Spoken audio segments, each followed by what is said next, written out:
fundo imobiliário mais famoso da bolsa, conhecido como MXRF11, é o fundo imobiliário que tem mais cotista hoje. Basicamente, todo mundo que começa a investir em fundo imobiliário, pelo menos está investindo nele ou então pelo menos conhece sobre ele, que é um fundo extremamente conhecido, muito barato pelo seu preço e também paga excelentes dividendos. Só que, nos últimos tempos, ele começou a cair e não para mais. E não foi somente o seu preço, o seu dividendo também está caindo. E temos péssimas notícias para o MXRF11 em si. Só que eu vou explicar para vocês ao longo desse vídeo. Mas antes, não deixe de comentar quantas cotas que vocês têm do MXRF11 e também o seu preço. Fora que você precisa se inscrever se você quer acompanhar a nossa jornada ali rumo à independência financeira.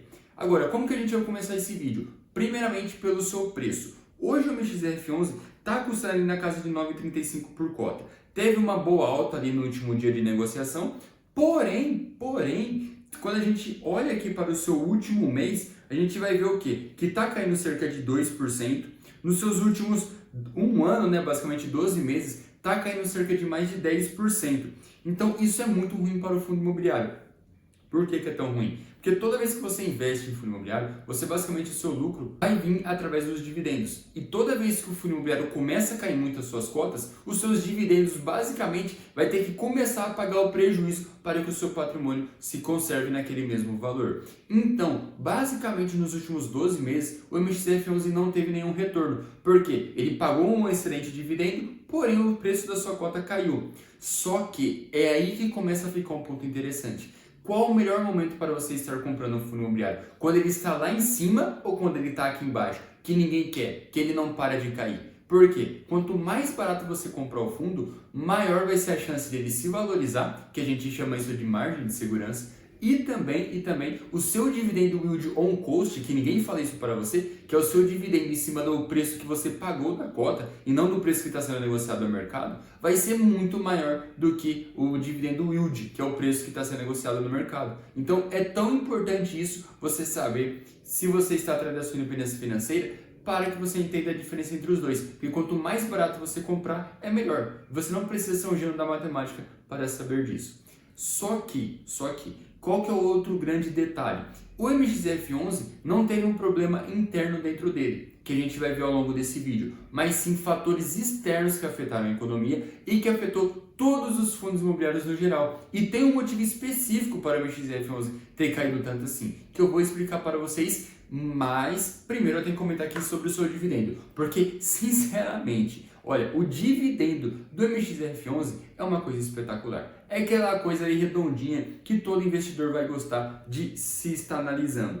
Por que eu falo isso? Nos seus últimos 12 meses, ele pagou mais de 12% de dividendo. Um excelente dividendo, principalmente por conta que ele não é aquele fundo mais arriscado e nem aquele fundo tão conservador. Ele consegue ficar ali no meio termo, conseguindo um excelente retorno em relação aos seus dividendos.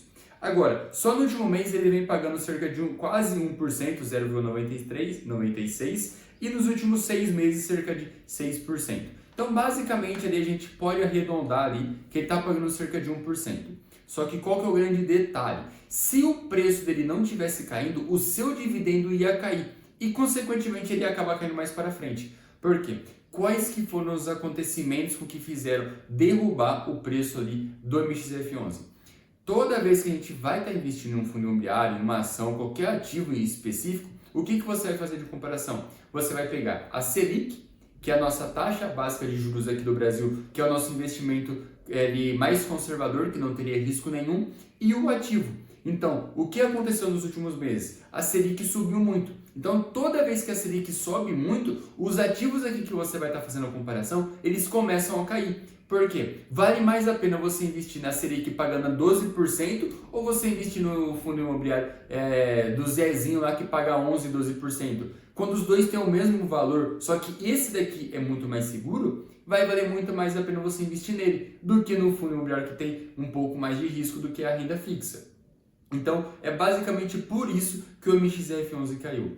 Fora que ele é um fundo imobiliário que hoje tem um valor patrimonial ali cerca de 9,52. Se a gente olhar no histórico dele, vai ver que é um fundo imobiliário, por ser muito famoso, muito conhecido, está sempre muito acima desse valor patrimonial. Então, além de ter esses problemas aqui com a Selic, que o pessoal realmente faz esse tipo de comparação, também existe o fato de que ele está sendo negociado muito acima do seu valor justo. Então adivinha o que aconteceu? Juntou uma coisa ruim. Quando o pessoal olhou, caramba, mas aquele fundo está sendo negociado tão caro assim, acabou despencando o seu preço. Basicamente foi isso que aconteceu. Então os dividendos ali basicamente não se alteraram até agora. Mas no futuro vão começar a cair. Só que o seu preço caiu porque o pessoal está começando a prever que vai começar a diminuir os seus dividendos no MXF11. Então, basicamente, ele já fez um reajuste. E qual que é o grande problema do MXF11 nesse exato momento? Que é isso daqui. Como ele é um fundo imobiliário que ele mais investe em CRIs, basicamente toda a sua receita vai vir de CRIs e tudo que afetar os seus CRIs vai ser uma coisa ruim. Se você observar aqui, você vai ver o quê? Que a maior parte dos seus CRIs, cerca de 70%, está atrelado ao IPCA. E o que acontece com o IPCA quando a Selic sobe? A gente já falou sobre isso aqui no canal. Toda vez que sobe a Selic, ele vai começar a forçar o IPCA a cair. Então, se o IPCA começa a cair, é muito ruim para o MXF11, porque ele vai ganhar menos dinheiro. Se ele ganha menos dinheiro, ele paga menos dividendo. É basicamente lógico. O que o MXF11 muito provavelmente começa a fazer? Ele vai começar a pegar os seus FIIs que estão atrelados ao IPCA e começar a atrelar um pouco mais ao CDI, começar a fazer um trade ali com seus CRIs, que seria o mais recomendado, principalmente que as perspectivas da Selic não é baixar tão rapidamente. Então, se ele se manter 100% atrelado ali, 70% atrelado ao IPCA, os seus dividendos vão estar caindo, pelo menos nos seus próximos meses. É claro que no futuro o IPCA volta a subir, ele sempre fica naquela curva lá, sobe o IPCA, depois sobe Selic, cai o IPCA, o IPCA caiu muito, aí o pessoal diminui a Selic, aí o IPCA volta a subir, então sempre fica nisso. Então, vocês precisam ter essa noção de que ele caiu por conta da Selic, que aumentou, o pessoal estava prevendo que seus dividendos ia começar a cair e já fez esse reajuste no seu valor. Então é isso aí, esse vídeo já vai ficando por aqui, espero que vocês tenham gostado, valeu, falou!